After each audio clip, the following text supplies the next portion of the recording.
desde el Instituto de Niñez y desde el Colegio de Abogados el Día del Niño. Es la segunda vez desde esta institución que se va a festejar el Día del Niño. El año pasado, la verdad que fue un evento, podríamos decir, muy exitoso. Participaron 150 niños y niñas con sus papás, con sus mamás. Y bueno, la idea de este año es poder repetir este evento y, si se puede, replicarlo todos los años. Así que el fin del monto que se cobró como inscripción es poder contribuir a este festejo. Si bien esta capacitación se organiza desde el Instituto de Niñez, el objetivo también era poder tratar un tema muy importante, que son los aspectos prácticos del nuevo Código Procesal Civil Comercial. Como matriculado sé que existen muchas dudas, no solamente los matriculados están litigando, sino incluso hasta desde el mismo Poder Judicial, es algo nuevo para todos nosotros. Así que seguramente se van a seguir presentando dudas, si bien desde el Colegio de Abogados ya se realizó una capacitación con anterioridad de entrada en vigencia. Hoy que vemos la parte práctica, que vemos en el día a día, que nos salen cédulas, que hay algunas cuestiones que son nuevas para nosotros, creemos que es necesario reforzarlas, poder charlarlas entre nosotros, poder sacarnos algunas dudas, quizás plantear algunas situaciones que se les hayan presentado en algún expediente. Así que, bueno, por eso nos parecía fundamental tratar estos aspectos prácticos, que va a estar a cargo del doctor Mariano Zulueta, el juez de la Cámara de Apelaciones Civil, Comercial y de Familia, y también lo que es la ley procesal constitucional, que va a estar a cargo en una segunda parte, en una segunda etapa de esta capacitación, del doctor Santiago Tizón, que es abogado de la matrícula. Así que, bueno, espero que tengamos una excelente jornada y los dejo con el doctor Mariano Zulueta. Muchas gracias.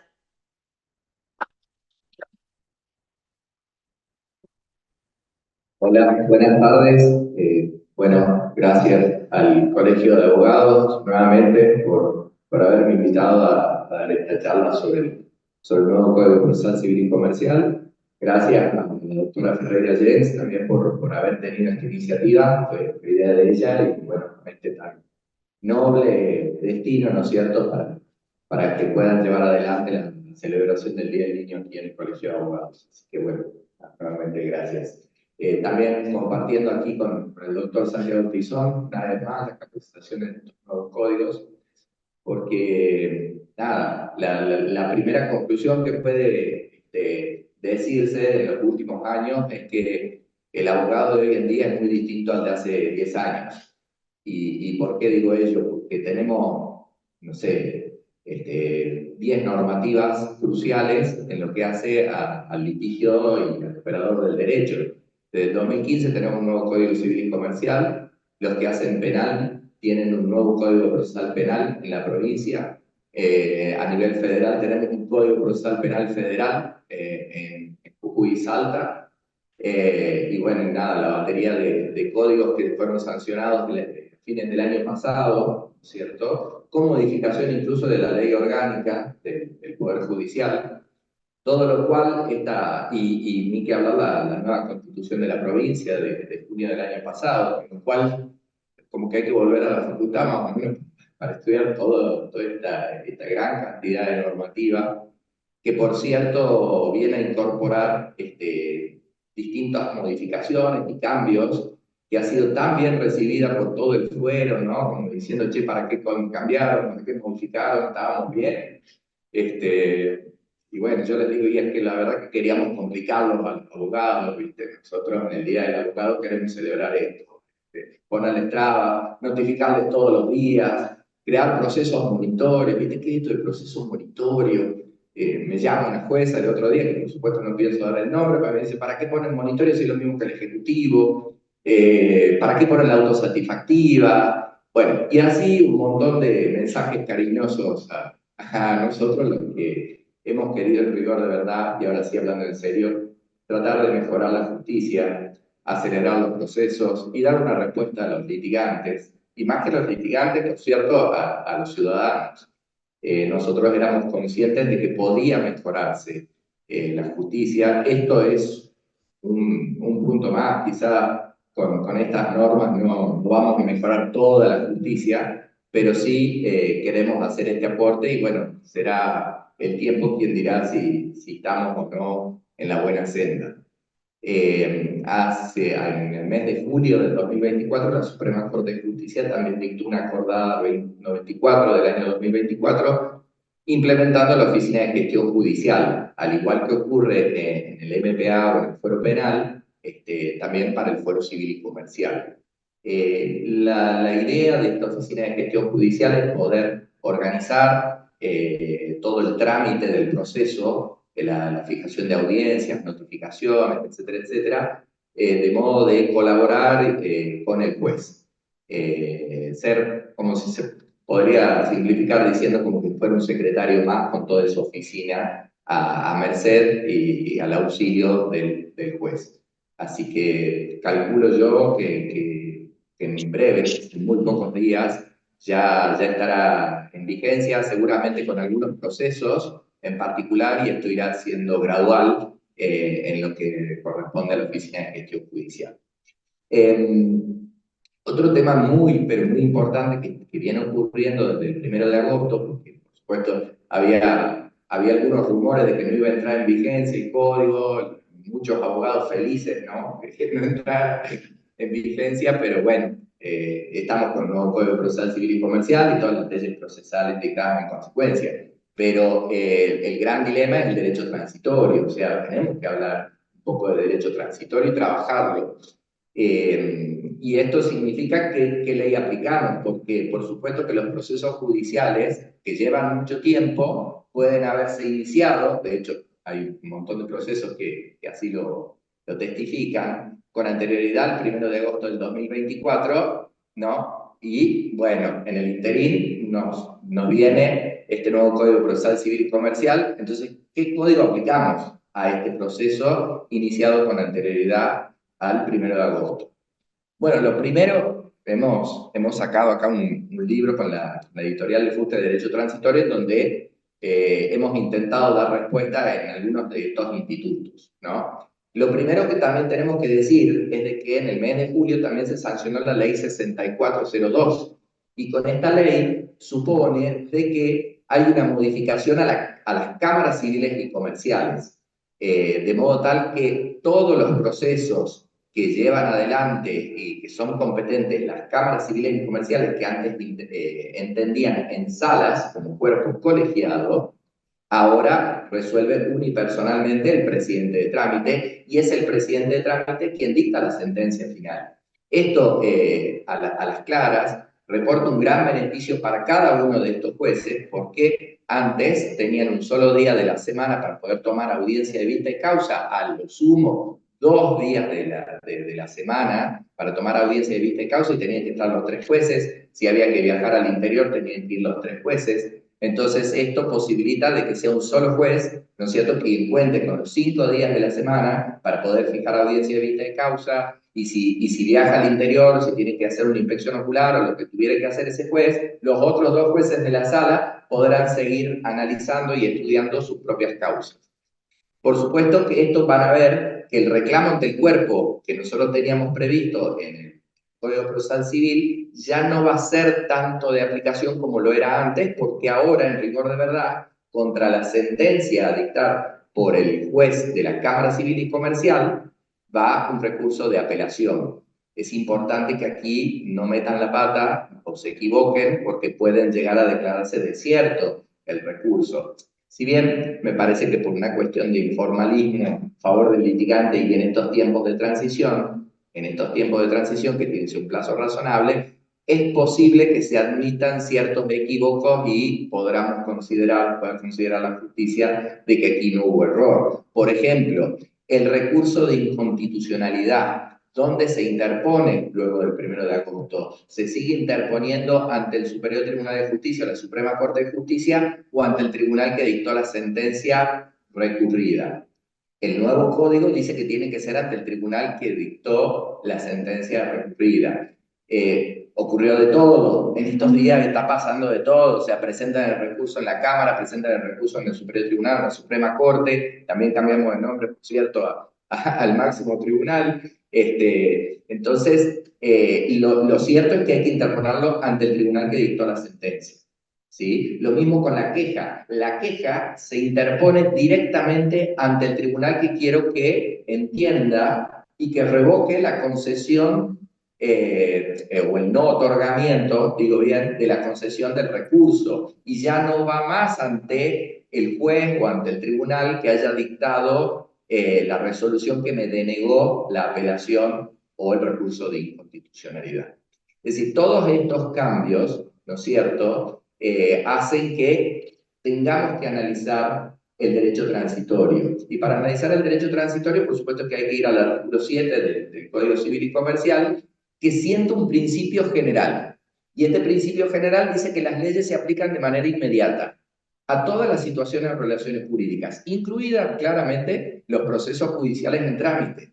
O sea que la nueva ley se aplica de inmediato, salvo, y ahí viene la excepción, que lo hace no solamente, bueno, por supuesto el artículo 7 en materia de fondos, pero en nuestro artículo 678 del Código Procesal Civil y Comercial sienta la misma regla, este principio general de aplicación inmediata, salvo, o con excepción de aquellos plazos, ¿no es cierto?, que hayan comenzado con anterioridad a la entrada en vigencia. Por ejemplo, si una sentencia me la notifican el 12 de julio, que fue el último día hábil de nuestra feria, el 5 de julio, el 4 de julio, si me notificaron, quiere decir que ese plazo comenzó bajo el imperio del viejo Código Procesal Civil, y es a esas reglas a las que hay que estar, y no a las nuevas reglas del Código Procesal Civil y Comercial.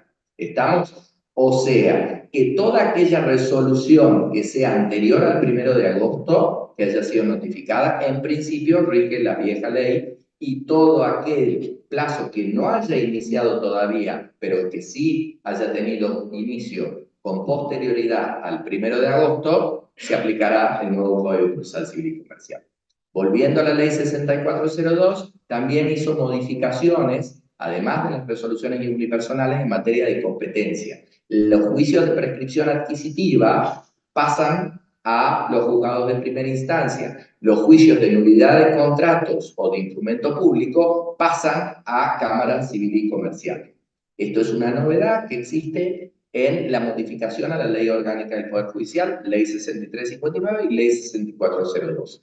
Ahora bien, otra pregunta de derecho transitorio. ¿Qué ocurre con aquellas causas de prescripciones adquisitivas que venían siendo tramitadas ante la Cámara Civil y Comercial y con el nuevo paso ahora tiene que entender o ser competente el juez de primera instancia? ¿Continuarán su trámite hasta la sentencia final ante la Cámara Civil y Comercial, y los juicios de nulidad de instrumentos públicos viceversa? También seguirá entendiendo el juez de primera instancia.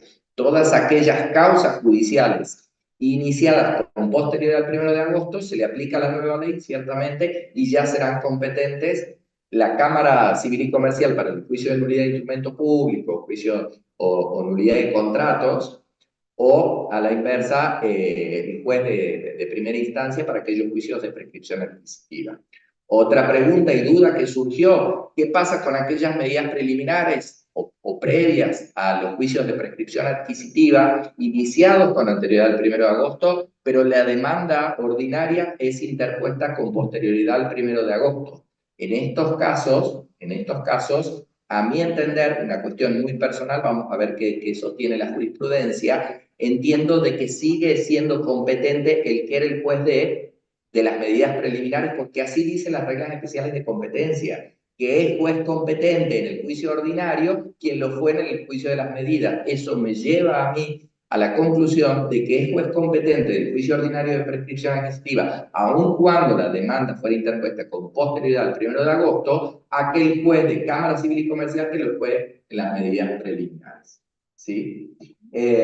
Por supuesto, hay un montón de cuestiones de derecho transitorio a analizar, ¿no es cierto?, sobre todo también en materia recursiva y de medidas cautelares, que por cuestiones del tiempo vamos a ir pasando, pero por ahí obviamente no será posible su abordaje integral. Sí, el artículo 678 también dice de que aquellas audiencias de conciliación que hayan sido fijadas con anterioridad se mantienen, pero el juez tendrá que reconducir o convertir el proceso de modo tal de que esta audiencia de conciliación sea a los fines de la audiencia preliminar, que por cierto excede, ¿no es cierto?, a una simple audiencia de conciliación. Y perdonen por el término simple, pero en rigor de verdad, acá el Código Procesal Civil y Comercial exige del juez y del secretario y del juzgado una mayor participación, una mayor...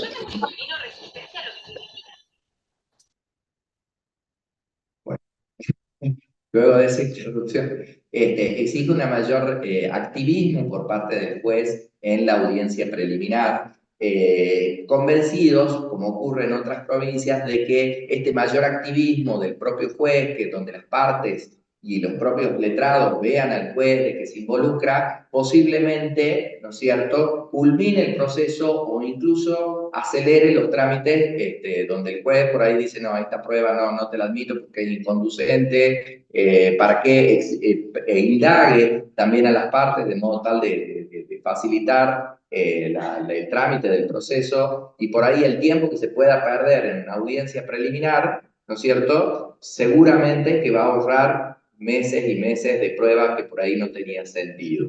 También es importante saber de que todas las resoluciones o todas las pretensiones que realizan las partes, que son irrecurribles, ¿no es cierto?, según el código, obviamente que no será apelable, pero no importa, si el juez eventualmente me ha denegado, supongamos, una medida de prueba, ¿sí?, ni siquiera hago reserva, no digo nada, no formulo protesta, no pasa nada. Después, cuando vaya a atacar eventualmente la sentencia, podré ahí sí invocar, ¿no es cierto?, estos agravios que no me los concedieron en su debido momento. Con lo cual, la idea cuál es, que el proceso transite sin escollos, sin dilaciones, sin chicanas, si se quiere, ¿no es cierto?, y lleguemos a una sentencia. Dicha sentencia, por supuesto, podrá ser apelada o recurrida, ¿no es cierto?, con un agravio suficiente, ¿cierto?, ¿no es cierto?, que pueda permitir la revisión. Ahora, es posible también, o lo importante acá de tener una sentencia es ver el efecto, si es suspensivo o no suspensivo, porque si el efecto es no suspensivo, la parte actora que ha ganado el juicio podrá llevar adelante la ejecución de esta sentencia con ciertas garantías posiblemente, ¿está? Pero esta es la idea, o sea, queremos evitar el recurso constante, lleguemos hasta la Suprema Corte de Justicia, vuelven, han confirmado la sentencia de fondo, después viene la planilla, otra vez nos vamos a la Suprema Corte de Justicia, ¿no es cierto? Y al final el proceso dura 8 o 10 años o más. No es la idea, ¿sí? Por supuesto, dándole ciertas garantías, por supuesto, a la parte demandada, hay que buscar el justo equilibrio, ¿no es cierto?, entre una justicia que dé una respuesta rápida a la pretensión del actor con un debido, garantizar un derecho de defensa y debido proceso. Otro cambio que ha traído este Código Procesal Civil y Comercial está en el artículo 75. Ya no es necesario, no es exigible de que los poderes sean realizados en escritura pública. Y los escribanos nos requieren por esto, porque ya no es obligatorio. Ahora basta con una carta poder certificada por todos los secretarios, obviamente por el secretario del juzgado que corresponda, y él podrá, ¿no es cierto?, certificar la firma del mandatario y del mandante, ¿no es cierto?, a los efectos y las incumbencias de los actos procesales que pueda tener habilitado el mandatario. Obviamente que va a necesitar determinados poderes específicos, ¿no es cierto?, para cobrar, para transar, para recurrir, etcétera, etcétera. Pero si no, la carta poder que era habitual en el fuero laboral, ahora también resulta aplicable en nuestro Código Procesal Civil y Comercial. Esto no porque lo digamos los jujeños en esta ley, sino porque ya el Código Civil y Comercial, por la libertad de la forma, artículos 1319, 1017, etcétera, etcétera, admite que en la figura del mandato, el contrato del mandato, pueda ser otorgado ya no, como lo decía el 1184, el inciso 7, si no me equivoco, de Vélez, donde exigía ahí la escritura pública para poder para juicios. Hoy ya es posible. Imagínense, yo hace un mes di una charla en el colegio de escribanos. Les dije que ya los poderes ya no eran necesarios necesario por el clima público y les dije que el estudio de título tampoco en las prescripciones adquisitivas. Y ahí terminó mi charla, ya me fui, me cortaron el micrófono. Doctor, ya no siga, ya está, ahí nomás, no siga dando buenas noticias para nosotros. Esto lo del estudio de título no es tan así ya. Eh, sí, ahí está. Al último sí, pero anótesela, ningún problema, doctor.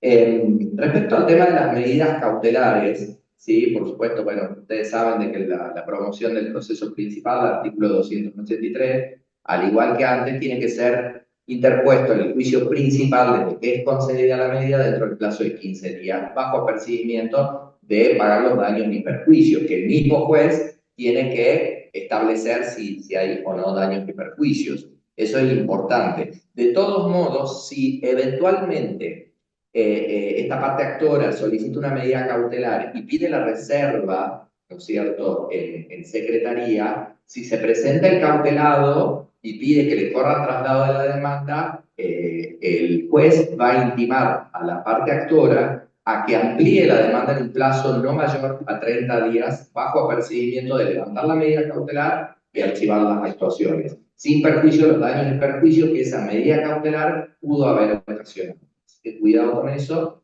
porque también había que poner una garantía, porque si no, ¿qué pasaba? La parte actora solicitaba una medida cautelar de embargo, supongamos. Metía la demanda reserva en secretaría dentro de los 15 días y después se quedaba de brazos cruzados esperando el año.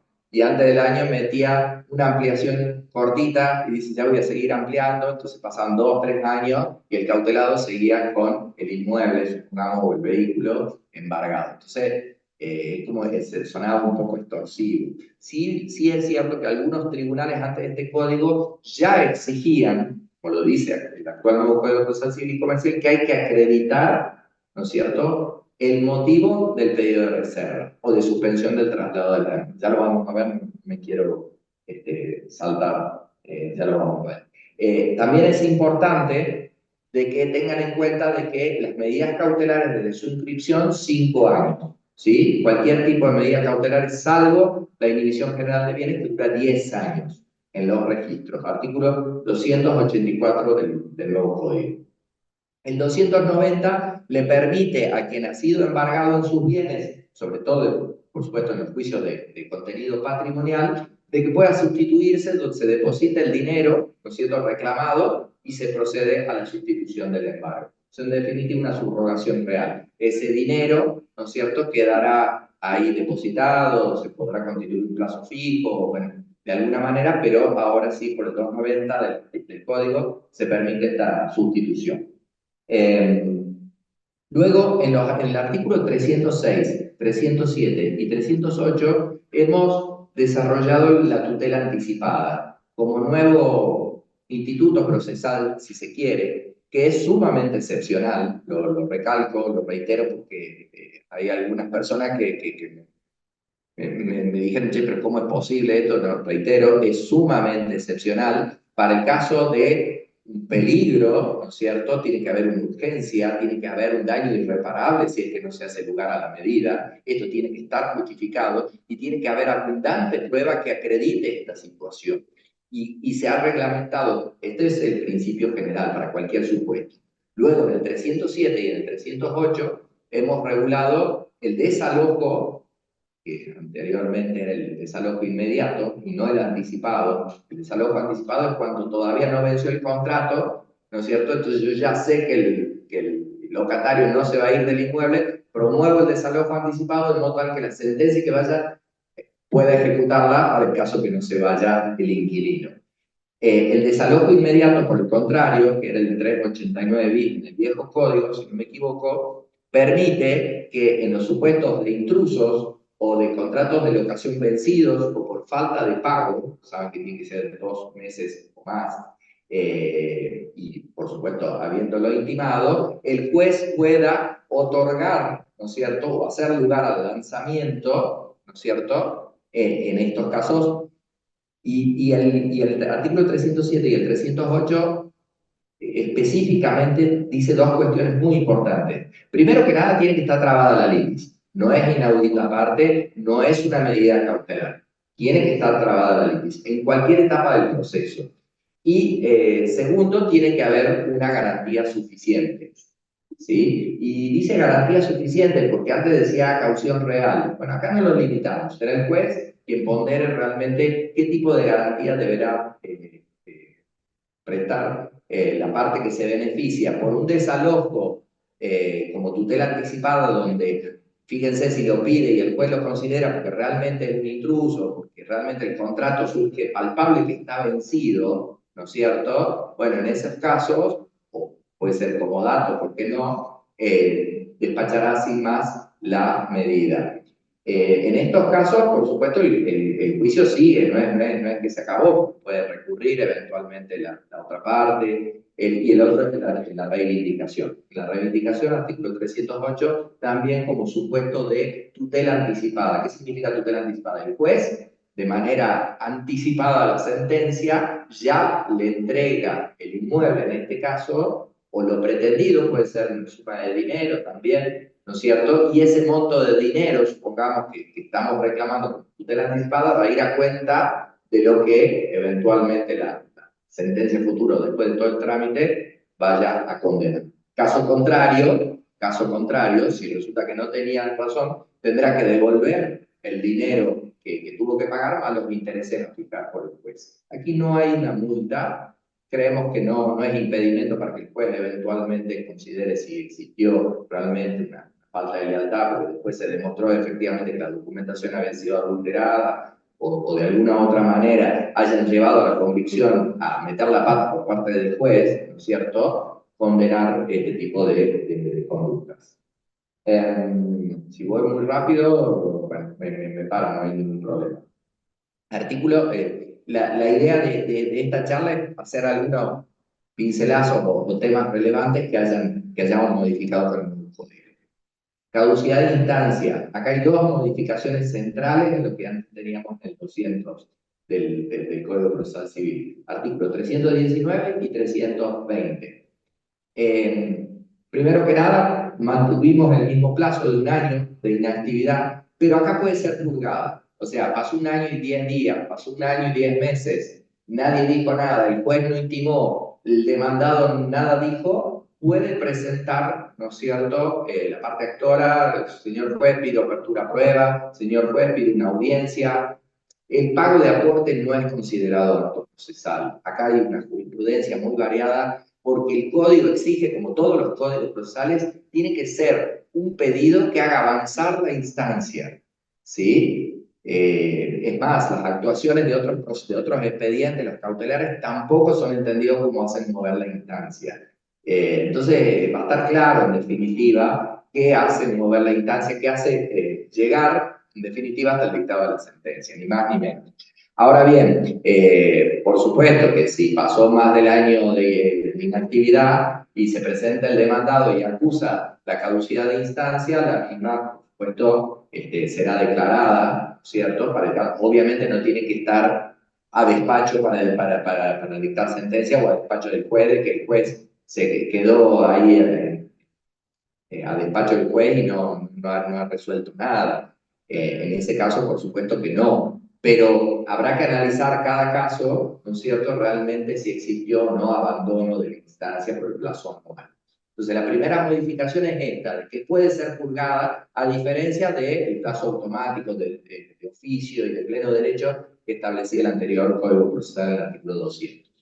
La segunda modificación que existe ahora en el nuevo Código Procesal Civil y Comercial es de que el juez no va a poder declarar de oficio la caducidad de instancia, sino que previo a ello deberá intimar a las partes a que en un plazo de 5 días manifiesten, ¿no es cierto?, si tienen interés, pero no solamente manifestar que dicen, sí tengo interés, no, propongan, ¿no es cierto?, la medida conducente al avance del proceso. No basta con un simple sí o una respuesta afirmativa. Tiene que ser una respuesta afirmativa, pero con la propuesta, ¿no es cierto?, de la realización del acto procesal que haga avanzar la instancia. Claro, el demandado podrá decir, che, ¿por qué lo andás avivando giles, como quien diría? Si está vencido el año, ¿por qué tenés que estarle diciendo de que mueve el proceso? porque vos no te avivaste antes. Esa es la respuesta, básicamente. O sea, usted no puede especular con que el juez va a ser abogado suyo, del demandado. O sea, si usted no se dio cuenta de que había transcurrido el año de inactividad procesal, usted no lo dijo, entonces yo le doy la posibilidad al actor a que, y obviamente en ese caso ya el demandado no podrá acusar la caducidad de instancia, ¿sí? Bien, acá tenemos algunas cuestiones de derecho transitorio, sobre todo cuando se suspende el traslado de la demanda. Cuando hay suspensión del traslado de la demanda, quiero citarles el artículo 205 del Código Procesal Civil y Comercial, el juez le va a exigir que acredite el motivo por el cual quiere suspender el traslado de la demanda. Entonces, la parte actual es decir, no tengo las pruebas suficientes, la causa penal todavía no avanzó, yo necesito saber dónde estoy parado para más o menos poder enderezar mi acción, esto es lo que nos pasa a los litigantes, que lo sabemos que es así. El cliente vino, me dejó las cosas y quedó en volver y todavía no estoy en condiciones. Bueno, si estas causas están justificadas, el juez le podrá suspender el traslado de la demanda por un plazo de 6 meses, prorrogable por 3 meses más excepcionalmente. ¿Sí? En esos casos no va a haber problema. Por supuesto que si en estos casos no lo amplía en dicho plazo, pero no solamente se tiene que presentar el actor diciendo, señor juez, amplío por primera vez la demanda, ya vengo por la segunda. No, sí o sí tiene que ampliar la demanda y pedir que se corra traslado de la demanda antes de los 6 meses o eventual prórroga de los otros 3 meses. Caso contrario, se archivan sin más las actuaciones. Caduca la instancia. ¿Sí? Una de las preguntas de derecho transitorio, ¿qué ocurre si la instancia transcurrió 11 meses y el año se cumple en septiembre del año 2024?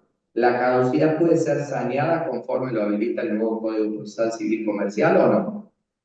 Segunda pregunta, ¿tiene que intimar el magistrado a las partes para que impulsen el proceso para poder declarar de oficio la caducidad de instancia tal como lo prescribe el nuevo Código Procesal? En el mismo caso, ¿no es cierto? Si ya pasó.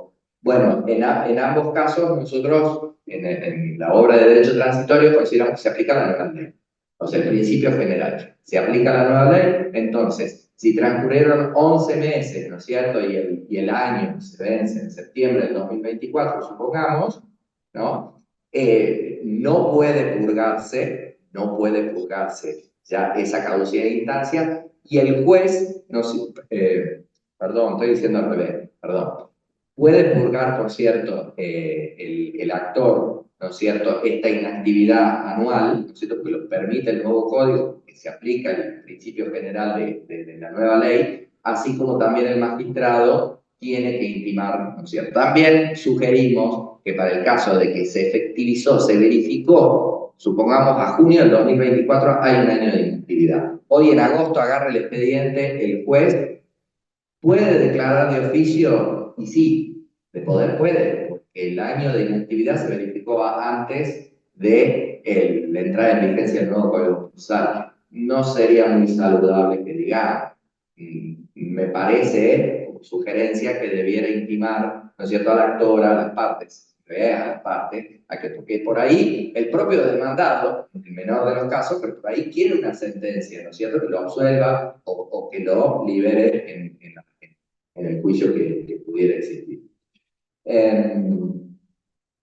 Bueno, ya hemos hablado de la suspensión del traslado. Vamos con el tema de los recursos. Acá, en materia de recursos, tenemos un nuevo recurso. Se llama recurso de revisión. Artículo 49 al final.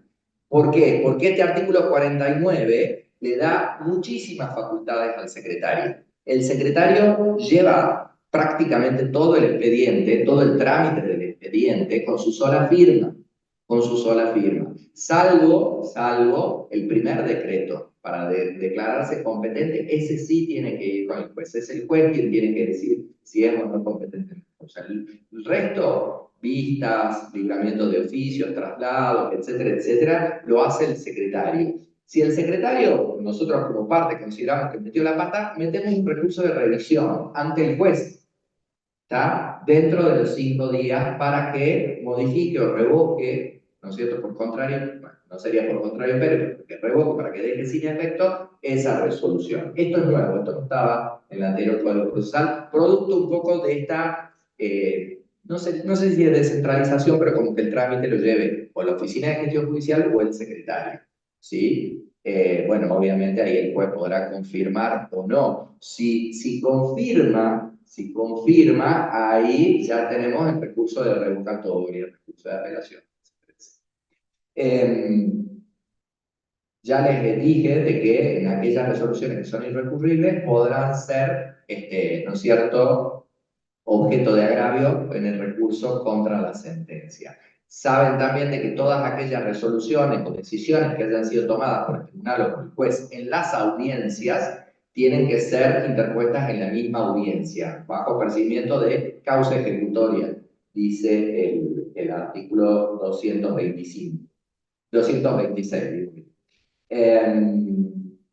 La revocatoria in extremis la tenemos como nuevo recurso también en el artículo 233, creación pretoriana, que algunos códigos procesales ya la recetan y nosotros también consideramos para casos de notable o extremo equívoco, ¿no es cierto?, por parte del juez, por ahí cuestiones de números, donde un número en letra es distinto al que figura en números, ¿no es cierto?, o algún otro tipo de equívoco manifiesto, ¿no es cierto?, contra resoluciones irrecurribles o que el recurso contra ellos dice, no me veía ante la Cámara de Apelaciones para que podamos modificar esto directamente y que por ahí que exceden una aclaratoria porque va más allá, o sea, hay que cambiar la sustancia.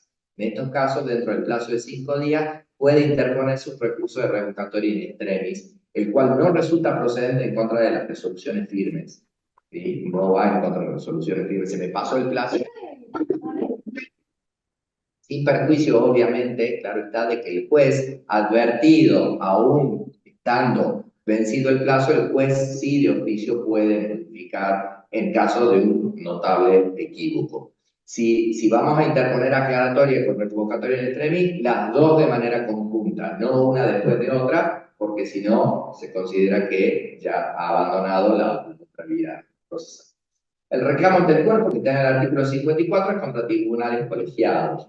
A raíz de que las cámaras civiles y comerciales ya dictan resoluciones unipersonales, me parece que va a perder un poco el sentido del reclamo ante el cuerpo. Por supuesto, sí, en contra de las resoluciones dictadas por los cuerpos colegiados, Cámara de Apelaciones Laborales o Cámara de Apelaciones en lo civil y comercial.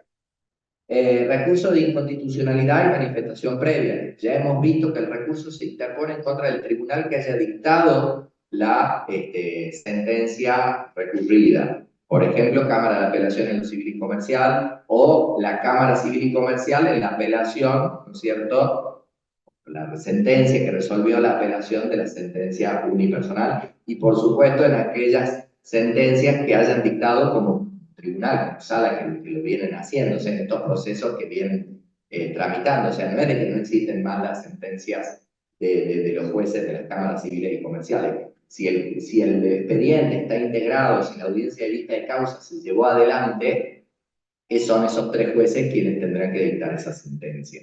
No así, o sea, no tendría mucho sentido decir que ya se trabó la liti y ya se conformó el tribunal y todavía no hicimos las medidas de prueba, pero vamos a seguir los 3. No tiene sentido. Ya puede dictar el presidente de trámite la sentencia de ese juicio, no es necesario que sigan. Bueno, acá la novedad que existe en materia del recurso de inconstitucionalidad no solamente es dónde se interpone el recurso, sino de que se le da la posibilidad al tribunal que ha dictado la sentencia recurrida a que no conceda el recurso de inconstitucionalidad. ¿Cuándo? Cuando el recurso fue interpuesto fuera de plazo, cuando la manifestación previa fue interpuesta fuera de plazo, o sea, fuera de los 5 días, o cuando la resolución, ¿no es cierto?, no provoca un gravamen irreparable. En todos estos casos, por ejemplo, pienso en la cuestión de medida cautelar, donde la Suprema Corte siempre ha dicho, salvo algunas excepciones, donde no provoca un gravamen irreparable porque las medidas cautelares son provisorias. Es decir, no está asegurando un crédito, nada más. Entonces, en estos casos, el tribunal puede no conceder el recurso de inconstitucionalidad. ¿Qué le queda a la parte recurrente que le han denegado el recurso de inconstitucionalidad? Irse en queja, que lo interpone directamente ante la Suprema Corte de Justicia, para que la Suprema Corte de Justicia confirme o revoque la no concesión del recurso de inconstitucionalidad. Esto se va a dar mucho, me parece, hoy en día, dependiendo si los tribunales de alzada empiezan a denegar la concesión o no. Yo creo que esto no puedo decir que los tribunales de alzada empiecen a denegar o empiecen a conceder. Va a depender de cada situación. Sí creo que es una tarea que van a tener que llevar adelante los tribunales de alzada, de fundar por qué no la concesión, más allá del informe que tengan que elevar, ¿no es cierto?, a la Suprema Corte de Justicia, por qué no conceden, pero si evidentemente el recurso de inconstitucionalidad es con fines dilatorios, si está presentado por el término o la sentencia no provoca un gravamen irreparable, tendrán que no concederlo, bueno, que se vaya en queja, y bueno, será la Suprema Corte quien diga si corresponde o no. Otras modificaciones que tenemos también es en los procesos de conocimiento. Ya no existe más la categoría o la clasificación de juicio ordinario, sumario, sumarísimo y los ejecutivos. Hoy por hoy los juicios son los ordinarios por audiencia, que podrán ser orales o escritos según el caso. Generalmente todos serán más orales, ¿no? Creo que no van a quedar muchos escritos, ¿sí? Los procesos abreviados y los procesos especiales. Los procesos abreviados son el proceso de consumo, ¿sí? el desalojo, que están tratados específicamente y hay toda una regulación de todos los procesos. La mayoría son procesos abreviados, al menos en el elenco. Después en estadísticas no lo sé, pero en el elenco, en la cantidad de causas que son abreviados, están. Ni que hablar también, la mayoría, si no todos los juicios laborales son abreviados, pasan a ser bajo esta categoría, porque la ley procesal laboral establece ciertos principios y reglas específicas del fuero, pero en el resto resulta aplicable el Código Procesal Civil y Comercial, un régimen procesal de fondo residual, si se quiere. Los procesos especiales son las medidas autosatisfactivas, la revisión de cosas juzgadas e irritadas, los monitorios y el juicio de mensura. Ya antes de entrar al monitorio, quiero decirles algunas cuestiones de prescripción adquisitiva. Hemos tratado también de simplificar realmente el tema de las medidas preliminares, realmente que no se libre oficio a todas las reparticiones, ¿no es cierto? Y que las reparticiones no contestan, entonces tenés que pedir al juez el reiteratorio. Entonces tuviste 3 años de medidas preliminares, no tiene sentido. Hoy por hoy se libran los oficios a las reparticiones donde realmente tenga incumbencia el inmueble, ¿sí? Y tienen un plazo de 20 días. No contestó, no importa, ya está, yo ya puedo meter el juicio ordinario de prescripción. Luego, bueno, se reiterará ya en el juicio ordinario la respuesta por parte de la repartición, se aplicarán las 30 para que finalmente conteste, pero no está condicionado ya más la culminación de las medidas preliminares, porque no contestan las entidades a la promoción dentro de los 15 días del juicio ordinario por prescripción adquisitiva. ¿Qué tiene que hacer quien vaya a promover estas medidas preliminares? Adjuntar un plano de mensura, ¿sí? Donde figure dónde está el inmueble, quiénes son las colindancias, la superficie, ¿no es cierto? En definitiva, qué es lo que pretende Usucapir, y una copia de la ficha parcelaria. Si tiene ficha parcelaria, o sea, si tiene matrícula, el inmueble, ya no es necesario el estudio de título, porque el estudio de título, ¿qué va a decir? Que bueno, que el antecesor fue fulano de tal, que le vendió por escritura pública. Todos estos datos, en su gran mayoría, están en la ficha parcelaria. Entonces ya no tiene sentido de que el prescribiente tenga que asumir el costo de ir a buscar un profesional, generalmente un escribano, para que le haga el estudio de título. Sí será necesario el estudio de título si es folio real. Si todavía este inmueble no fue convertido a matrícula, y es folio real, ahí sí será necesario que el escribano haga un estudio de título. El juicio monitorio, como otra novedad que trae el nuevo Código Procesal Civil y Comercial, es una opción al juicio o una alternativa al juicio ejecutivo para aquellos casos, que es el primer apartado, si se quiere, para ejecutar un título de valor, un cheque, un pagaré, ¿sí? En vez de ir a la vía ejecutiva, voy directamente al proceso monitorio, con la especialidad o la característica de que en rigor de verdad, si el juez considera de que, la documentación que le han presentado, este título de valor, resulta procedente, dicta sentencia. Esta sentencia se notifica, ¿no es cierto?, al demandado, y el demandado tiene dos opciones: o se allana o se opone. Y esta oposición hace la suerte de contestación de demanda. Luego de los trámites que ya remite al capítulo del juicio ejecutivo, el juez a la postre dictará una segunda sentencia. A mi modo de ver, lo importante, la utilidad que veo en el proceso monetario es en el otro capítulo.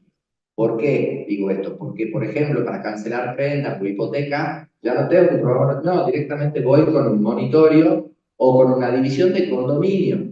Con lo que lleva a veces la división de condominio, listo, voy con un monitorio, ¿viste? O sea, condominio, no quiero seguir, no quiero, esto terminó, el inmueble no es antieconómico su división, quiero cortarla acá, listo, ya está. La entrega del comodato, sí, le presté la computadora, le presté el departamento para que viva, acá está el contrato de comodato y no me lo devuelve, acá están las 5 cartas documentos, las actas notariales de que no se quiere ir. Ya está, proceso monitorio. Es decir, todos estos procesos me parecen interesantes. Me parecen interesantes para que puedan ser canalizados por esta vía.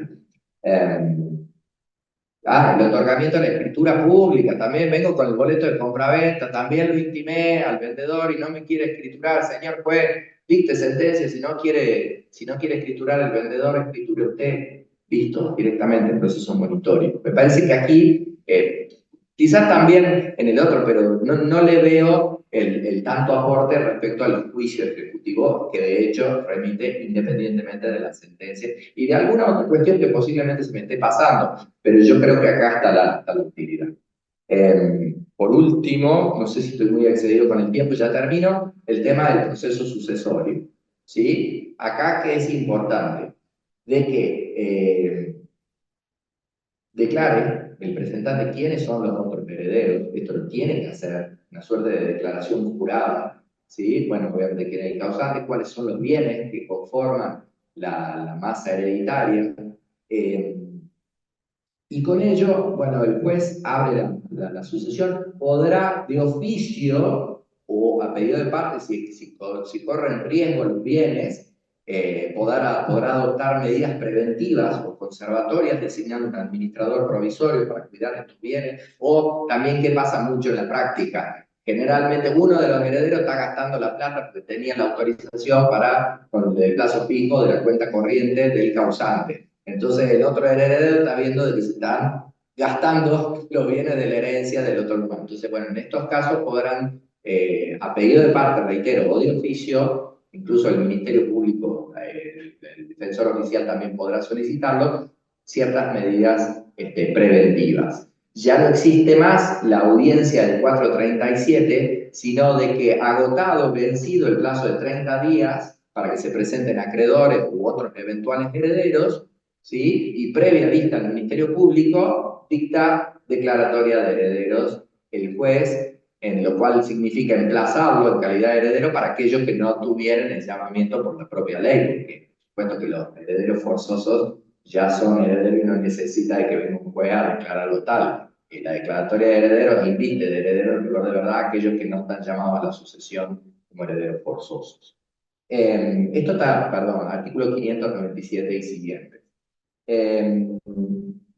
Bueno, luego de la declaratoria de herederos, en la misma resolución que declara herederos, el juez llama a una audiencia. Ahí sí, primera audiencia que tenemos en el juicio sucesorio o la vieja 439, el artículo 439. Aquí llama a las partes, trata de facilitar y en rigor de verdad acá, aunque no lo van a admitir los jueces, pero en realidad le están diciendo: che, hasta acá llegamos, sigan ustedes por la vía extrajudicial, no molesten más. Es más, no sé si los escribanos no van a terminar absorbiéndolo. Ahí está. No sé si los escribanos terminarán absorbiendo, ¿no es cierto?, las sucesiones. Pero lo cierto es, sigan extrajudicialmente, si de acuerdo, salvo que haya una oposición fundada porque haya un menor de edad, porque haya una persona discapacitada o algún interés legítimo que justifique que la prosecución sea judicial. Esto no quiero decir de que los jueces cierren la puerta y digan no me molesten más, hasta acá llegamos. No, por supuesto que no. Pero la idea es descomprimir el fuero, ¿no es cierto? Y que si las partes son capaces, puedan seguir los trámites vía extrajudicial. Si llega a haber algún problema, vuelven, lo dice el código también. Acá, ¿qué hay que hacer? Básicamente las operaciones de inventario, avalúo y partición, ¿sí? Se presentan los proyectos de hijuela, se paga la tasa de justicia en rentas, y el otro problema que tuve con el escribano, ¿no es cierto? Diciendo, che, el juez ya no libra las hijuelas. No, el secretario expide una constancia de que se pagaron los honorarios, de que está pagada la tasa de justicia, en definitiva que la hijuela está en condiciones. Estará pasando alguien por ahí. El certificado da constancia, ¿no es cierto?, de que la hijuela puede ser inscrita en el registro de la propiedad inmueble. Por último, y prometo que con esto me voy, hay un procedimiento de pago a acreedores, ¿no es cierto? Por ejemplo, el fuero de atracción no resulta aplicable en todo para el fuero laboral. El trabajador puede continuar ante su juez natural, ante el juez laboral, hasta el dictado de la sentencia, y esa sentencia va y la verifica en la sucesión, como ocurre en el trámite de concursos y quiebras. Irá al procedimiento de pago a acreedores, se le intimará, el juez le va a intimar al administrador que presente un cronograma o programa de pagos, ¿no es cierto?, para ver cómo, si no lo admiten o lo rechazan, no solamente que ese heredero tendrá que pagar costas de esa oposición infundada, sino de que, por supuesto, ya podrá ejecutar sentencia, trabajador, cualquier acreedor que tenga un crédito contra la sucesión, que no lo están admitiendo, ¿sí? Y de esa manera podrá cobrarse y liquidar los bienes que corresponden. Y después está el legítimo abono, ¿no es cierto?, que es cuando los herederos reconocen a una determinada persona, a un determinado acreedor, para que vaya por esta vía y de que el administrador le termine pagando. Bueno, creo que así, rapidísimamente, hemos repasado el Código Procesal Civil y Comercial.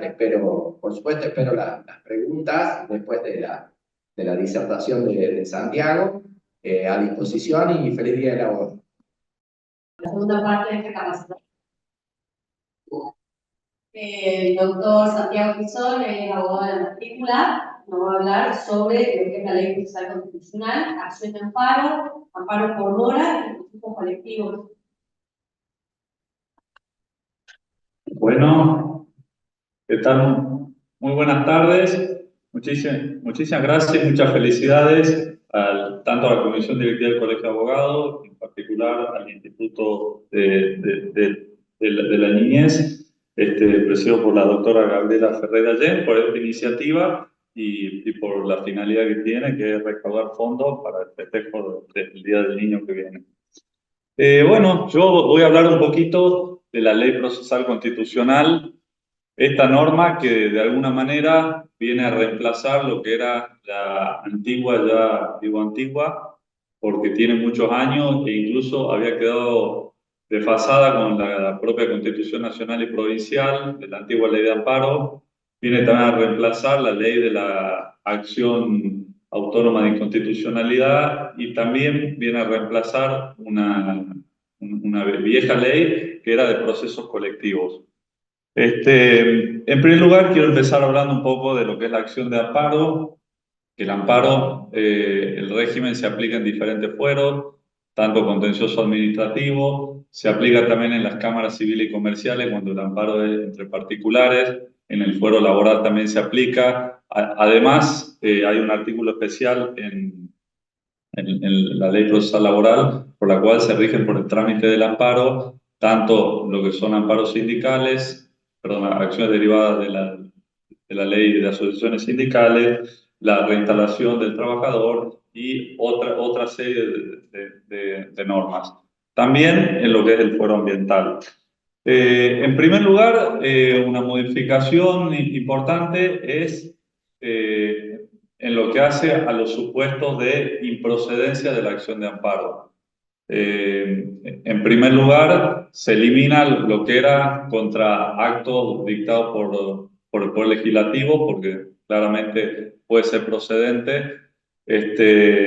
También se aclara que es improcedente contra actos del Poder Judicial siempre que fueran en función jurisdiccional, es decir, contra una sentencia. No así si, por ejemplo, hay algún tipo de arbitrariedad vía de hecho dentro de lo que es la administración del Poder Judicial. También se pone un inciso que pretorianamente ya estaba incorporado, que es la improcedencia cuando el proceso amerita un mayor debate, mayor prueba, es decir, un proceso de conocimiento mucho más amplio. Y una serie de causales que están en el artículo 2. Pero una de las novedades más importantes es el último párrafo que le permite expresamente al magistrado poder rechazar in limine la acción de amparo cuando se circunscribe en una de esas causas de improcedencia. ¿Por qué es que digo? Sobre todo en lo que es el fuero contencioso administrativo, muchas veces yo he visto que se presentan acciones de amparo contra actos administrativos. Sabemos que los actos administrativos tienen plazo de caducidad muy breve para impugnarlo y se pierde el derecho después y se vence ese plazo. En el caso de que el juez lo rechace in limine, posiblemente le pueda permitir al actor presentar concretamente otra acción con la vía correspondiente que tenía que ir. Otra modificación importante es en las limitaciones del proceso de amparo. En la antigua ley estaba, por ejemplo, prohibida la citación de terceros. Esto fue declarado inconstitucional por el Superior Tribunal de Justicia en un fallo de hace algunos años del doctor Nochetti. Justamente ¿por qué? Porque se trataba de algunos supuestos en donde para que el juez dicte una sentencia válida es necesario citar a un tercero al proceso. ¿Cuál es el caso? Yo le pongo un ejemplo concreto. Viene una parte, presenta una acción de amparo contra el municipio porque tal establecimiento tiene ruido molesto y tal cosa y quiere que revoque esa habilitación.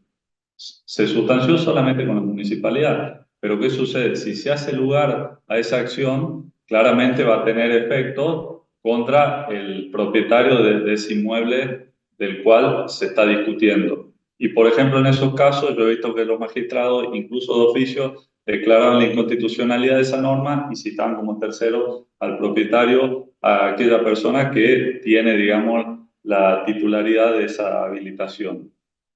Así que bueno, en la nueva norma se permite, pero con carácter restrictivo, la citación de tercero.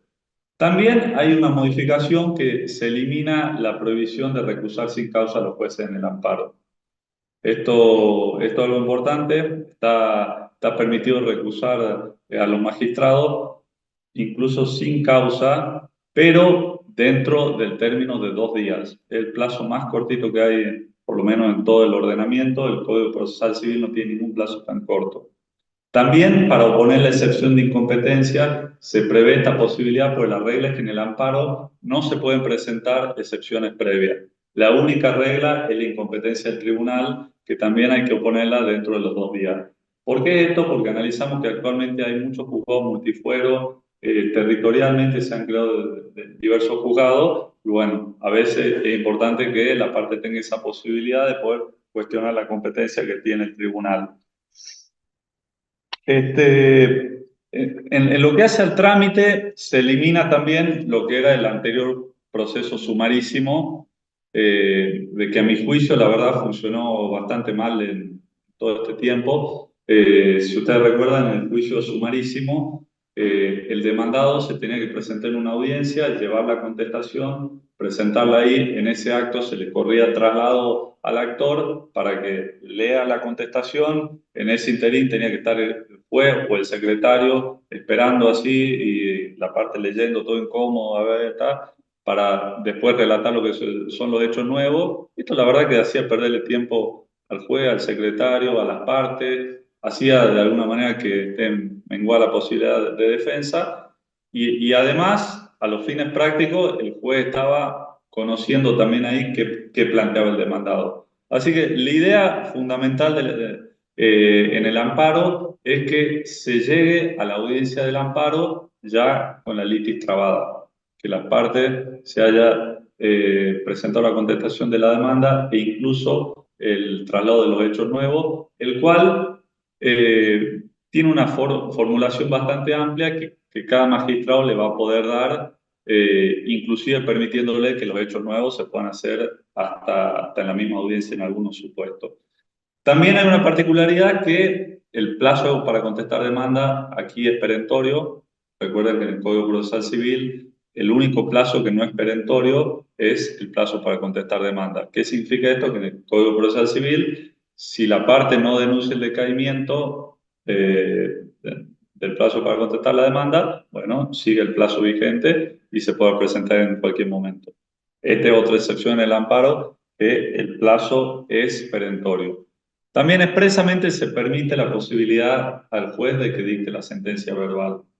Hace rato conversamos con eso. Yo la verdad soy un poco escéptico del tema de la sentencia verbal. Me parece que la sentencia es un acto muy complejo que tiene mucho, generalmente tanto en demanda y contestación hay diferentes pretensiones, hay números, hay horarios, hay cuestiones, y pensar que se puede hacer todo así tan rápido, creo que le genera mucha complejidad y me parece que a veces es más saludable esperar un ratito, después de notificarlo al casillero, además con el nuevo sistema, al día siguiente ya están notificados. Pero bueno, hay algunos jueces que están dictando sentencia de manera verbal.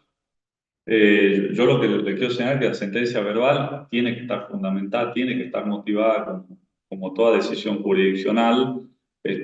Si no, va a ser un acto nulo si no tiene motivación. Y bueno, y por ello me parece que es un tema para seguir conversándolo. Después también otra modificación importante es el efecto de los recursos. Lo que veíamos que sucedía era que por ahí algunos amparos que tramitaban correctamente, con mucha agilidad por el juez de grado, inclusive en pocos días terminaba con la sentencia y una de las partes interponía un recurso, tenía efecto suspensivo y de ahí se ordinarizaba todo. Esa urgencia de que amerita la acción de amparo terminaba frustrándose cada vez que había un recurso porque, insisto, se ordinarizaba en un trámite muy lento. Ahora, con esta nueva ley establece que los recursos en las acciones de amparo son con efectos no suspensivos. Ello implica que la parte favorecida por la acción puede ejecutarla de manera inmediata o salvo que se presente ante el Tribunal Superior que deba resolver el recurso y solicite la suspensión cautelar. Después, otra modificación importante es la regulación del amparo por mora, que actualmente no tenía una regulación concreta, estaba derivada del artículo 33 de la Constitución Provincial, que establece el derecho de todo ciudadano de petición ante la autoridad pública y correlativamente el deber que tienen los funcionarios públicos de pedirse. Y en base a todo eso, la jurisprudencia fue elaborando y puliendo más o menos lo que conocemos hoy del amparo por mora aquí en Jujuy. Y el nuevo régimen ha avanzado con algunas cuestiones que me parecen interesantes. En primer lugar, el artículo 14 plantea un supuesto específico de habilitación de instancia. Como sabemos, a nivel provincial no tenemos ninguna norma, como sí lo hay en la Ley de Procedimiento Nacional, que permite que cuando se configura el silencio por tantos días en el cual la administración no responde, se formule el pronto despacho y que permita directamente habilitar la instancia jurisdiccional para ir al Tribunal Contencioso Administrativo y discutir esa cuestión. Eso aquí en Jujuy no lo tenemos porque particularmente hay una norma en la Constitución Provincial, que es el artículo, ahora con la nueva reforma, el 159, inciso 17, el cual dice más o menos que le corresponde al gobernador de la provincia conocer y decidir en última instancia en todas las causas administrativas en forma previa a ir al fuero contencioso administrativo. En este sentido, la norma receta un artículo con algunas modificaciones del proyecto del doctor Julio Comadira, en el cual le permite a la parte que cuando presentó un amparo por la mora de la última instancia administrativa, cuando digo última instancia administrativa me refiero al gobernador, intendente o comisionado municipal, según de qué institución estamos hablando, una vez que se vence el plazo que le fijó el juez en la sentencia, es decir, cuando hace lugar, vencido ese término, la parte tendrá habilitada la vía judicial para poder acudir directamente. ¿Y eso qué permite? De que no es necesario que el abogado tenga que estar instando, solicitando que se le aplique al funcionario que no cumple con esa manda judicial, etcétera. Pero bueno, ahí también se daba un tema que se analizaba que se podría generar un problema. ¿Cuál es este? Que una vez configurado ese supuesto excepcional de habilitación de habilitación de la vía judicial, surgía la pregunta, bueno, ¿le empieza a correr a la parte el plazo de 30 días del Código Contencioso Administrativo para poder impugnar? Ustedes saben que una vez que hay una resolución que causa estado, es decir, que se encuentra habilitada la vía jurisdiccional, el artículo 8 del Código Contencioso establece un plazo de caducidad de 30 días para poder presentar la acción. Y la verdad que la jurisprudencia en la provincia de Jujuy ha sido muy zigzagueante, ¿no? Porque a nivel nacional hay una doctrina, yo creo que bastante sólida, que establece que el silencio siempre es a favor del administrado. Justamente porque cuando hay silencio en la administración hay un incumplimiento por parte del órgano administrador. Se está incumpliendo particularmente el artículo 33 de la Constitución Provincial que establece ese deber. Y si la administración está en mora, ¿cómo puede ser que le corran los plazos al particular? Además, el particular, en muchas ocasiones, quiere tener una resolución expresa. Yo quiero tener la resolución expresa antes de ir al foro contencioso para saber cuáles son las cartas que tiene, digamos, el Estado provincial. Yo no quiero ir así a ciega a un litigio. Y bueno, en ese sentido, la Corte Suprema dictó hace algunos años el fallo en la causa Biosystem, donde señaló esto, ¿no? Que el silencio de la administración siempre es a favor del administrado y nunca puede implicar que empiecen a correrle los plazos de caducidad. Los plazos de caducidad solamente corren cuando existe una resolución expresa. Pese a ello, en la provincia de Jujuy hemos tenido jurisprudencia que han dicho blanco o negro. Por eso el segundo párrafo del artículo de habilitación de instancia zanja esta cuestión diciendo de que básicamente cuando hay silencio no corre ningún plazo de caducidad y solamente empiezan a computarse cuando hay una resolución expresa. Después, con respecto a las costas, también hay una modificación importante. Yo algo que puedo decir, mi experiencia con los amparos por mora, cuando uno es el actor, yo creo que debe ser el juicio más sencillo que hay, y cuando uno está por parte de la administración es de lo más complicado que hay, porque realmente casi siempre uno está en mora. Y en realidad la mayor discusión que tiene el proceso es con respecto a las costas. Decir, no, mira, no era razonable, costas por el orden y tal cuestión. Y el artículo que se incorpora a esta ley fija diferentes cuestiones. En primer lugar, dice que para valorar las costas hay que estar a la situación fáctica al momento de la interposición de la demanda. ¿Por qué esto? Porque, por ejemplo, hay cierta jurisprudencia en el foro contencioso, la cual me ha sucedido. Se presenta un amparo por mora y resulta que había una nota que tenía 3 días hábiles de recién presentada. Uno dice, no, bueno, no hay mora acá. Pero la audiencia del amparo fue dentro de 1 mes y medio. Y en la audiencia del amparo dice, no, pero ahora ya está en mora. Así que las costas al administrador. Lo cual, la verdad, me parece a mí que es bastante discutible, porque si yo presento una nota hoy, mañana un amparo por mora y así voy, no hay sistema que aguante. Después, por otra parte, otra cuestión que se agrega es el requisito previo a presentar el amparo por mora de formular un pronto despacho y esperar que transcurran 10 días. Este requisito no va a ser un requisito de procedencia o de habilitación de la instancia jurisdiccional. Va a ser un requisito para que le impongan las costas al demandado. ¿Qué sucede si el administrado interpone la acción de amparo sin presentar el pronto despacho? Bueno, serán las costas por el orden. Esa es de alguna manera la consecuencia que tiene y se evita hacer por ahí un uso un poco indebido de esta figura del amparo por mora, pero a la vez tampoco no se quiso establecer un requisito de habilitación de instancia porque pues se supone que la administración ya se encuentra en mora. Pues para presentar el amparo por mora tiene que o haber vencido el plazo o haber transcurrido un plazo razonable desde que se interpuso. Después el otro proceso en el cual se realizan varias modificaciones es lo que es la acción declarativa de inconstitucionalidad.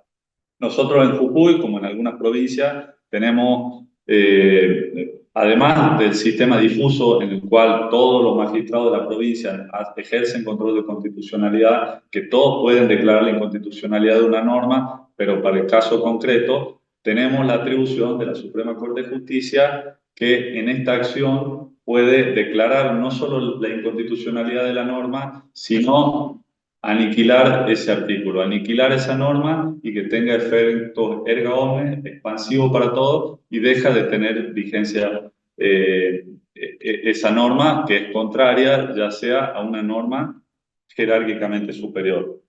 La primera modificación viene derivada de la propia reforma de la Constitución, que se eliminan lo que son los reglamentos y resoluciones. ¿En qué sentido? La acción se puede presentar para solicitar la inconstitucionalidad de una ley, de un decreto, de una ordenanza, de una carta orgánica, pero no de un reglamento o resolución, como si lo preveía la anterior norma. ¿Por qué esto y qué diferencia tiene? Un reglamento, una resolución lo puede dictar el secretario de Estado, un ministro, etc. Y en esos supuestos, el particular que quiera hacer la impugnación tiene que hacer el reclamo administrativo, se llama reclamo administrativo propio, ante el propio funcionario que dictó ese acto, y una vez que este funcionario lo resuelve, tiene que impugnarlo en el fuero contencioso administrativo, pero no en la competencia originaria de la Suprema Corte de Justicia.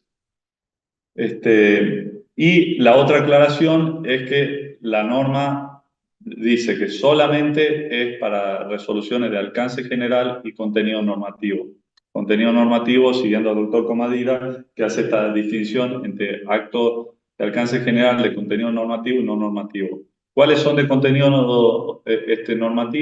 Aquellos que vienen a incorporarse al ordenamiento positivo, los que quedan con vocación de permanencia. Un reglamento que dice en qué horario ingresamos a la administración, un reglamento que dice el régimen disciplinario de tal empleado. ¿Cuál es no normativo? El pliego de una licitación. Se agota en esa licitación concreta. Después también hay una modificación en lo que es la legitimación. Se incorpora también cualquier funcionario electivo, no solamente el defensor del puesto, cualquier funcionario electivo, es decir, un concejal, diputado, etc. Y para ir un poquito terminando, digamos, como cuestiones novedosas, quiero entrar a lo que son el último tema, que son los procesos colectivos. Este sí es el procedimiento, para decirlo así, más novedoso que tiene esta norma. Ustedes saben que la Constitución Nacional de 1853 no preveía, o dicho de otra manera, tenía una concepción clásica en la cual uno podía impugnar cuando se afectaba un derecho subjetivo, un interés legítimo, etc. A partir del 94 se incorpora la figura de los intereses difusos en el artículo 42 y 43 de la Constitución y empieza una serie de construcciones que termina, yo creo que en el fallo más importante que tiene la Corte en esto, que es el caso Alavi, en la cual Alavi era un abogado que se siente afectado en sus derechos por una resolución que saca el Estado Nacional, mediante la cual se dispone que todas las conversaciones telefónicas que tienen todos los ciudadanos iban a quedar grabadas en un sistema por X cantidad de tiempo y que ante algún supuesto con orden judicial podían ser desgrabadas las conversaciones que ustedes habían tenido hace, no sé, 6 meses. Bueno, él sostiene que se afectaba su derecho a la intimidad y otros derechos con jerarquía constitucional y hace el planteo, pero no como un planteo individual, sino como un planteo colectivo. Y aquí es que la Corte hace una disquisición que hasta ese momento no era tan clara de dos tipos de derechos colectivos. Los derechos colectivos de afectación justamente de bienes colectivos, que es el clásico y tradicional, como por ejemplo la afectación del medio ambiente, ¿no? Son indivisibles, no son sujetos de apropiación por un particular, ninguno de nosotros somos propietarios, pero todos tenemos derecho a solicitar su conservación. Si vemos, por ejemplo, que están tirando residuos tóxicos en tal río, en tal lugar, bueno, yo no soy el dueño del río. Yo, en la concepción clásica, me podría haber dicho, no, usted no tiene legitimación para venir y presentarse y cuestionar si tal empresa minera está vertiendo los residuos en ese río. Usted no es propietario ni titular, pero sí tengo derecho de incidencia colectiva, pues nos pertenece a todos. Y la segunda categoría son los derechos homogéneos individuales, que era el caso de Alavi, los cuales sí son divisibles. Son divisibles, pueden ser fraccionables, pero ¿qué pasa? Es una pluralidad de personas que tenemos una afectación común por un hecho dañoso, un hecho generador, un hecho normativo. En el caso de Alavi era una resolución que afectaba a muchísimas personas. Y además de eso, que generalmente hacer el planteo individual es excesivamente costoso. Usted imagínense si cada persona del país iba a presentar una acción de amparo por su privacidad. Era realmente súper oneroso y muy difícil de practicar. O imagínense, esto sobre todo con el tema de los consumidores, es algo también que está en pleno crecimiento. La empresa telefónica le factura a cada uno de ustedes 200 pesos por mes de manera incorrecta. Y uno dice, no, pero mira, tengo que iniciar un juicio, tengo que pagar 18.000 pesos de estampillas, más el abogado, más esto, más, no, bueno, ya que me descuento, me tengo que descontar. Y para este sentido es que una acción colectiva permite abarcar una pluralidad de sujetos en el cual un litisconsorcio tradicional sería impracticable, excesivamente oneroso bueno. Hay otros países donde la verdad está muy desarrollado el tema de las acciones colectivas. Yo creo que aquí recién está tomando cada vez más auge. Por ejemplo, Alberto Bianchi ha estudiado mucho en Estados Unidos y él contaba que en Estados Unidos las grandes empresas tienen muchísimo temor a lo que son las class action, como se llaman allá, acciones de clase. Él señala que es como el equivalente acá de los juicios laborales, que se quieren cuidar, que no quieren saber absolutamente nada con esto. De hecho, lo hemos visto en varias películas. ¿Cuál es el ámbito de aplicación de las acciones colectivas? Bien, es gigantesco. Como yo señalé, ámbito ambiental, de consumo. Ustedes hace poco habrán escuchado ahora con el DNU que sacó Milei, la CGT presentó justamente una acción colectiva para pedir la suspensión e inconstitucionalidad de todo el capítulo laboral del DNU y le dieron el trámite de acción colectiva y por eso es que se suspendió toda la aplicación de esa norma. Y bueno, justamente en el caso que yo les comentaba, la Corte da una serie de requisitos ¿Por qué? Porque hasta el día de hoy no tenemos una norma procesal a nivel nacional y en la mayoría de las provincias no tenemos reglamentado este tipo de acciones. En primer lugar, una cosa que dice la Corte, citando lo que son los fallos Siri y COT, donde este tribunal hace muchos años introduce pretorianamente la acción de amparo y el habeas corpus, cito una frase, algo así como diciendo, bueno, en donde existe un derecho reconocido, los jueces debemos encontrar la vía procesal para darle andamiaje a estos derechos. Y justamente la falta de reglamentación de esta acción no es óbice para su aplicación. Así es como empieza la Corte. Después señala que es muy importante el efecto que va a tener la sentencia. Va a ser un efecto erga omnes, es decir, más allá de las partes que están en litigio. Este es el sentido de las acciones colectivas, que puede ser extensible, aplicable a otros sujetos que no intervinieron. Al tener esos efectos, se le debe reconocer a todas las personas que puedan estar involucradas su derecho o de pedir inclusión expresa o particularmente el derecho a pedir la exclusión. Es decir, que yo no quiero que me represente, no sé, la CGT, por ejemplo, yo quiero hacer mi litigio individual por tal cosa, a mí no me representa. Bueno, cada uno tiene su derecho. Para ello es necesario que se le dé un trámite de publicidad importante. Y lo fundamental en estas acciones es el sujeto legitimado que va a llevar a cabo esta acción.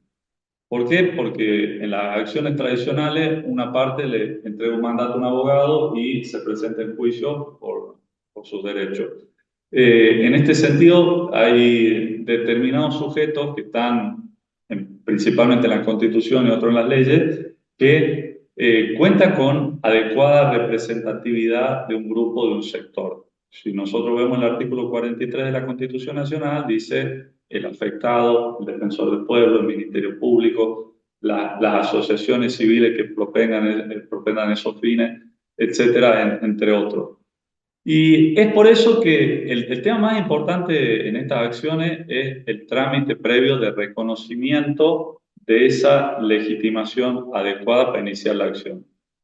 Y es por eso que el procedimiento arranca con una diligencia preliminar en la cual el sujeto que se arroga esa representatividad tiene que presentar la demanda, justificar por qué es que quiere tener ese interés y empezar a hacer una serie de publicaciones. Publica en edicto fundamentalmente. De ahí el juez le puede ordenar a la futura contraparte que por los mismos medios en donde se remite la factura, que le dé publicidad a esa acción. También en el Poder Judicial se tiene que publicar en la página oficial y registrarse en una sección especial, mesa general de entrada. ¿Por qué? Porque durante se tramita todo esta diligencia preliminar, diferentes sujetos pueden presentarse y decir, no, yo tengo una representatividad mucho más idónea que este señor que la quiso iniciar, por esto, por esto, por él. Por ejemplo, yo lo puedo iniciar como ciudadano y capaz viene el defensor del pueblo y dice, yo tengo una representación mayor. O viene uno y dice, no, miren, este que se quiere arrogar, en realidad era un trucho, para decirlo así. Y bueno, terminado ese procedimiento, el magistrado va a disponer de una resolución diciendo, en primer lugar, si la naturaleza del proceso es colectivo o tiene que ser individual. En segundo lugar, si ese sujeto tiene la representación adecuada. Y ahí recién le corre el traslado al demandado, y ahí en líneas generales, más o menos, es como un proceso de similares características a lo que estamos acostumbrados. Ello hasta el dictado de la sentencia. Cuando se dicta la sentencia, como dije, esta tiene efecto erga omnes, posiblemente en la sentencia se pueden fragmentar diferentes clases o grupos de personas afectadas, y las diferentes personas que se consideran afectadas se pueden presentar después por vía de incidente y solicitar la cuantificación acreditando determinados extremos. Por ejemplo, el caso de la telefonía se presenta y dice, yo tengo tal plan de ahorro, por eso es legítimo, solicito que me reintegren esto. Y ya por un incidente a cada uno de los cientos o miles de personas que puedan estar afectados. Así que estos son más o menos los puntos más importantes que tienen los procesos constitucionales en la nueva ley, así que quedo a disposición para alguna duda o consulta. Bueno, no sé si alguien quiere hacer alguna pregunta, alguna consulta. Doctor amigo, usted que le había quedado con consulta cuando el próximo era, la notó. Le paso el micrófono por el chat. Hola, doctor. ¿Cómo anda? Digamos, el tema de la personería que están por ahí, el tema de la personería en la instancia administrativa. Tenemos un campo porque a veces su presentación en el recurso sin la personería. La pregunta concreta es si en esta instancia está presentado el recurso de la Cámara de Subsanadores. La personería siempre es subsanable. En tanto y en cuanto no haya existido una intimación previa por parte del juez, de otra parte, del 60, ahora 70 y no recuerdo bien, porque ahí sí, ¿no es cierto? Ahí ya caducó, ahí opera, por supuesto, el principio de preclusión. Lo que no llego a entender es, entiendo que en la instancia de grado invocaron personería de urgencia, recurren y en la alzada no terminaron acreditando esa personería de urgencia. ¿Es el caso? ¿No? ¿Cómo es? Sí. Perdón, le pido el micrófono porque hay gente del Zoom para que puedan escuchar. En la presentación del recurso, pongamos que la primera instancia se actuó con patrocinio letrado. Ok. Entonces, no se acredita personería al presentar el recurso y pretenden subsanar la personería en la alzada. Bueno, a ver, yo le voy a decir los fallos que yo he analizado en el texto, pero no estoy en condiciones de poder asegurar de que esto sea así 100%, no sé si Santiago tiene alguna opinión. Lo que yo he visto ahí es que hay un acto inexistente por omisión o falta de la firma del patrocinado. ¿Me entienden? Porque ahí no podría, salvo, insisto, que ese recurso haya sido invocado por única vez como personería de urgencia, porque ahí en rigor de verdad se está actuando como autor. Si no es el caso, porque en rigor de verdad venía como patrocinante y presenta el recurso y firma solo el abogado sin la firma del patrocinado, la jurisprudencia que yo he advertido y he visto en ese caso, a menos que acredite algún estado de necesidad, supongamos, no sé, está en coma, el patrocinado, bueno, en ese caso estamos, pero si no, si no fuera, sería inexistente, por lo tanto, no habría recurso. Sí, no sé si vos... No, perdón, aquí en el Zoom hay una pregunta justamente del tema de la sentencia verbal, en la cual básicamente una colega que le dictan una sentencia verbal y que no sabe desde cuándo puede recurrirle, que está esperando el tema de los fundamentos. Y ya pasaron 7 días y no todos los fundamentos de la misma. Amerita la nulidad, la falta de esos fundamentos suspende los plazos para recurrirla. Mire, yo lo que le digo es que en realidad el plazo para recurrirla se supone que es de que se notifica de que desde que se notifica de que la videograbación está cargada en el sistema. Ahora bien, si la audiencia ya está grabada en el sistema, tranquilamente puede interponer, digamos, el recurso. Yo lo que quiero señalarle es que en realidad, si es una sentencia verbal, todos los fundamentos deberían darlo ahí verbalmente. Si se dicta una sentencia verbal para después hacer unos fundamentos escritos, no tiene ningún sentido y directamente mejor una sentencia clásica escrita y notificada, como ya conocemos.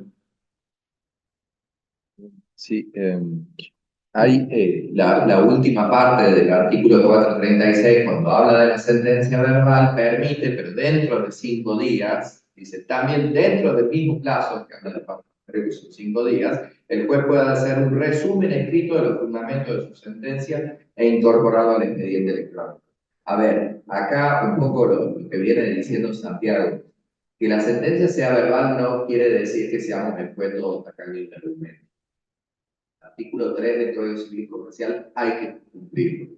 La decisión debe ser razonablemente fundada de ese Código Civil Comercial, con lo cual, está bien, puede ser que la sentencia verbal pueda durar, no sé, media hora, por ahí, alegando, dictando su sentencia, pues, pero tiene que ser fundada. Es decir, más allá de que habla de resumen por escrito, pero en rigor de verdad ustedes saben que el contenido de la sentencia tiene ni que hablar de los fundamentos. El otro día veía y hablaba con un secretario de la Suprema Corte de Justicia, no tiene fecha.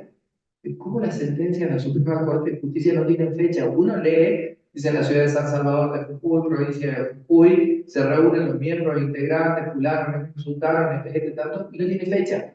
La fecha la ves al último cuando el secretario da fe de quienes firmaron y ahí está la fecha, pero no el encabezado.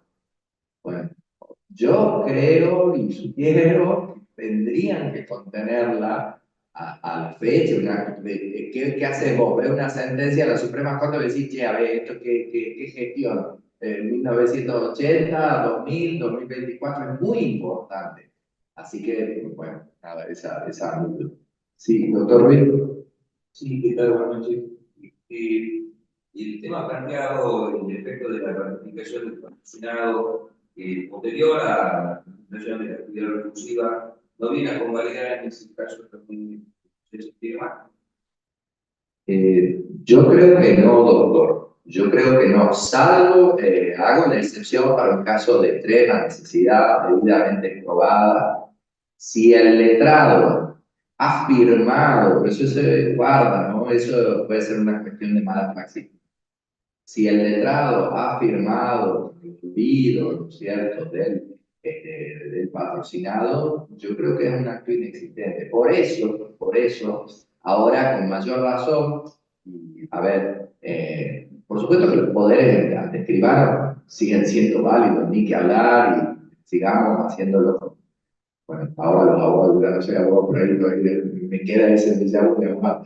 Pero digo, es posible, pero ni que hablar con la carta poder, ahora que la carta poder certifica el secretario, certifica, puede ser certificación notarial también, ¿no es cierto? Y ya está, o sea, es fácil. La verdad, esto puede dar dolores de cabeza con el tema del Estado. Sí, no guarda con eso. Yo creo que es inexistente.